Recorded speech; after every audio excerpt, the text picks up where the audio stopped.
नमो नमः.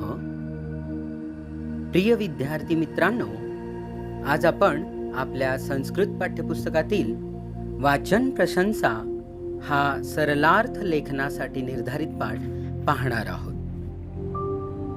आपले भूतपूर्व राष्ट्रपती डॉक्टर अब्दुल कलाम महोदय यांचा वाढदिवस म्हणजे 15 ऑक्टोबर हा आपण वाचन प्रेरणा दिन म्हणून उत्साहाने साजरा करतो.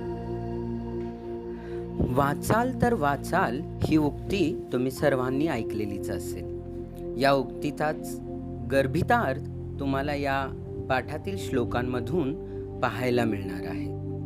चला तर आपण या वाचन प्रशंसा पाठातील सर्व श्लोकांचे अर्थ समजून घेऊयात. पहिला श्लोक पहा. शीलम सद्गुण संपत्तिः ज्ञानम विज्ञानमेव च उत्साहो वर्धते येन वाचनम तद्हितावहम. या श्लोकामध्ये 2 संधियुक्त शब्द आलेले आहेत. विज्ञानमेव आणि उत्साहो वर्धते. पहिला शब्द जो विज्ञानमेव आहे त्याचा विग्रह होईल विज्ञानम अधिक एव. आणि दुसरा जो उत्साहो वर्धते शब्द आहे त्याच्यामध्ये विसर्ग संधी झालेली आहे उत्साह अधिक वर्धते. या प्रकारे संधी तुम्हाला समजली असेलच. आता आपण शब्दशः अर्थ पाहूया. शीलम म्हणजे चारित्र्य, सद्गुण संपत्ती सद्गुण रूपी संपत्ती, ज्ञानम ज्ञान, विज्ञानम एव विज्ञान च आणि उत्साहो आपल्यातील उत्साह वर्धते वाढतो येन ज्यामुळे वाचनम असे वाचन तत् ते हितावहम हितकारक असते. आता आपण अन्वयाप्रमाणे अर्थ पाहूया.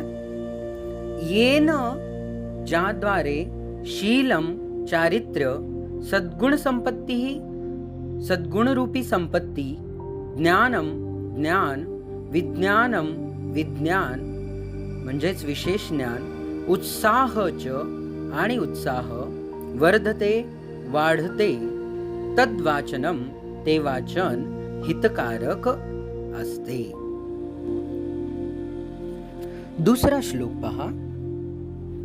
मनुजा वाचनेनैव बोधन्ते विषयान् बहून् दक्षा भवन्ति कार्येषु वाचनेन बहुश्रुताः. या श्लोकामध्ये संधियुक्त जे आलेले पद आहेत वाचनेनैव, यामध्ये वाचनेन अधिक एव असा विग्रह होईल. दुसरा विसर्ग संधीचं उदाहरण आहे दक्षा भवन्ति, संधी होईल दक्षाः अधिक भवन्ति. अर्थ बघूयात आपण शब्दशः. मनुजाः मनुष्य, वाचनेनैव वाचनेन एव वाचनाद्वारेच, बोधन्ते जाणून घेतात,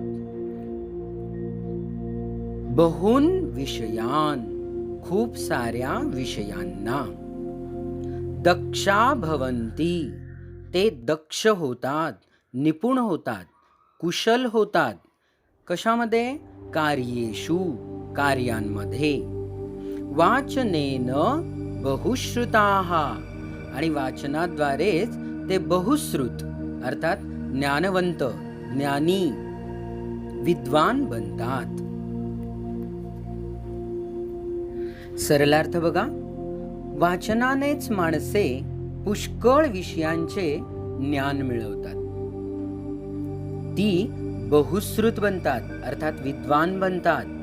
वाचनानेच ती आपापल्या कामामध्ये निपुण किंवा कुशल होतात.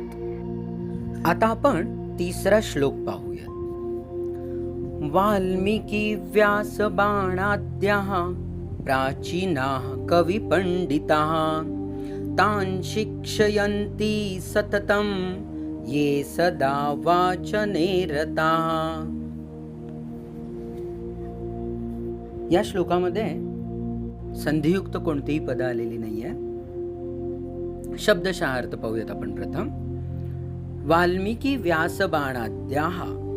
वाल्मिकी रामायणाचे आद्य कवी महर्षी वाल्मिकी, कवी व्यास, कवी बाण इत्यादी प्राचीनाः कवी पंडिताः, जे प्राचीन विद्वान कवी झालेले आहेत, तान त्यांना शिक्षयंती शिकवितात, सततम सतत सदा नेहमी, ये जे सदा नेहमी वाचने रताः वाचनामध्ये रममाण असतात, लीन असतात. सरलार्थ पाहूया. जे नेहमी वाचनामध्ये लीन असतात, रममाण असतात, त्यांना वाल्मिकी, व्यास, बाणभट्ट यांच्यासारखे महान विद्वान कवी सतत शिकवत असतात. चौथा श्लोक पहा. अद्ययावद्धि ज्ञानाय वृत्तपत्रं पठेत् सदा सर्वविध सुविद्यार्थं वाचनम् उपकारकम्. या श्लोकामध्ये संधियुक्त आलेली शब्द पहा. अद्ययावद्धि संधि विग्रह होईल अद्ययावत अधिक ही.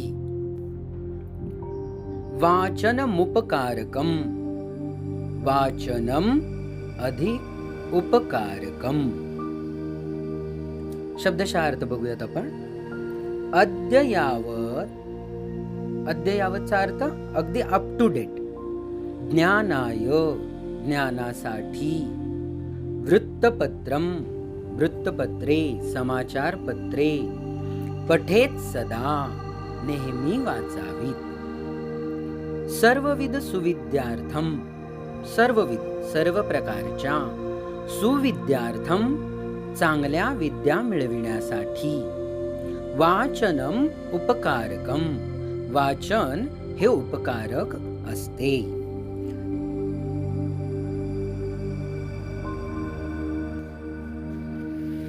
सरलार्थ पहा. अद्ययावत ज्ञानासाठी नेहमी वृत्तपत्र वाचावीत. सर्व प्रकारच्या चांगल्या विद्या मिळवण्यासाठी वाचन हे उपकारक असते. पाचवा श्लोक पाहूयात आपण आता. वृथा भ्रमण कुक्रीडा परपीडापभाषणैः कालक्षेपो न कर्तव्यो विद्यार्थी वाचनम श्रयेत. पहिली ओळ ही पूर्ण सामासिक पद बनलेली आहे. दुसऱ्या ओळीमध्ये मात्र 2 ठिकाणी संधी झालेली आहेत.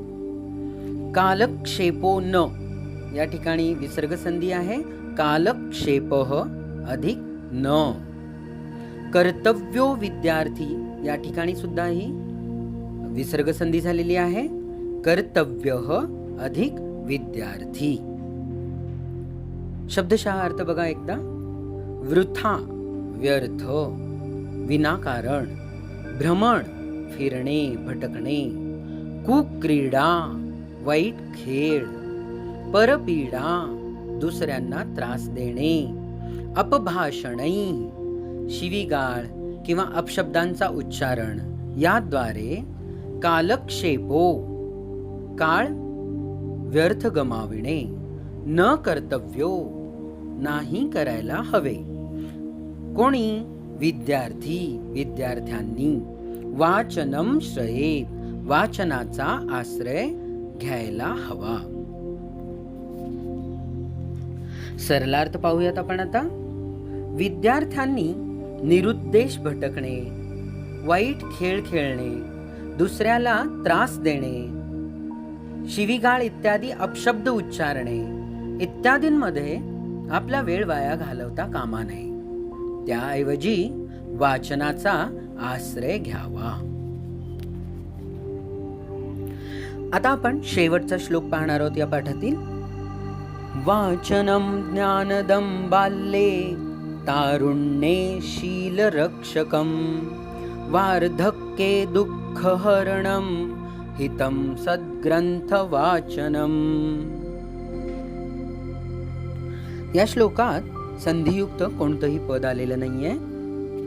वाचनम वाचन, ज्ञानदम ज्ञान देणारे, बाल्ये बाल्यावस्थेमध्ये बालपणी, तारुण्ये तारुण्यात युवावस्थेमध्ये, शीलरक्षकम चारित्र्याचं रक्षण करणारं, वार्धक्ये म्हातारपणी वृद्धावस्थेमध्ये, दुःखहरणम दुःख दूर करणारे, हितम हितकारक, सद्ग्रंथ वाचनम सद्ग्रंथांचे वाचन हे हितकारकच असते. सरलार्थ पाहूयात आपण. वाचन बालपणी ज्ञान देणारे, तारुण्यात चारित्र्याचे रक्षण करणारे आणि म्हातारपणी दुःख घालवणारे असते. त्यामुळे चांगल्या ग्रंथांचे वाचन हे हितकारकच असते.